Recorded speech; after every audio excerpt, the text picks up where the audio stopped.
আসসালামু আলাইকুম। Professor doctor Nasiruddin কাজল। এখন আমি কথা বলব কিডনি স্টোন নিয়ে।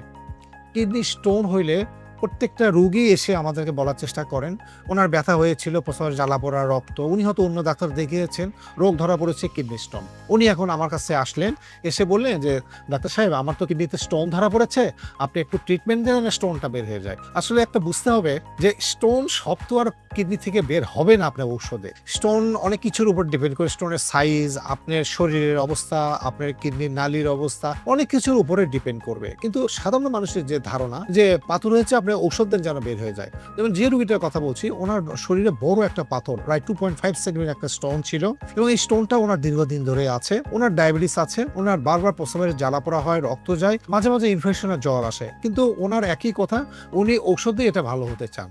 আসলে জিনিসটা তা না। যে রোগের যে স্টোন ঔষধে যাবে আমরা তাকে ঔষধই দেওয়ার চেষ্টা করি। আর যেগুলো ঔষধে যাবে না সেগুলোতে অপারেশনই লাগবে। উনাকে বুঝিয়ে বললাম যে এটা কিন্তু উনার একই কথা যে ঔষধ দেন আমি খেয়ে দেখি। কিন্তু এটা তো হবে না। উনাকে বুঝিয়ে তারপর আমি বললাম, উনার ছেলে আসছিল সঙ্গে, উনার ছেলে বুঝলো যে আমিও জানি অপারেশন লাগবে, কিন্তু উনার বাবা কিছুতেই শুনতে রাজি না। এনিওয়ে পরে উনাকে অনেক বোঝানোর পরে উনি এগ্রি করলেন। উনাকে আমি একটা অপারেশন করলাম পিসিএনএল। অর্থাৎ উনাকে আমি এই বলে অভয় দিলাম যে আপনার তো আমি বড় করে কাটবো না। আপনার এই পিছন দিক দিয়ে ছোট্ট করে একটা ছিদ্র করে পাথরটা ক্রাশ করে বের করে নিয়ে আসবো। শেষ পর্যন্ত উনি রাজি হইলেন। ওনার আমরা একটা অপারেশন করলাম পিসিএনএল করে স্টোনগুলো বের করে দিলাম। উনি এখন ভালো আছেন। সো আপনার স্টোন হলেই যে সব ঔষধে যাবেন এটাও যেমন ঠিক না। স্টোন হলেই যে আমরা আপনাকে কেটে অপারেশন করি এটাও ঠিক না। এখন উন্নত প্রযুক্তি চলে আসছে। আমরা পিসিএনএল করে আপনার স্টোনটা বের করে দিই। যেটা ওনার করে দিলাম, উনি ভালো আছেন।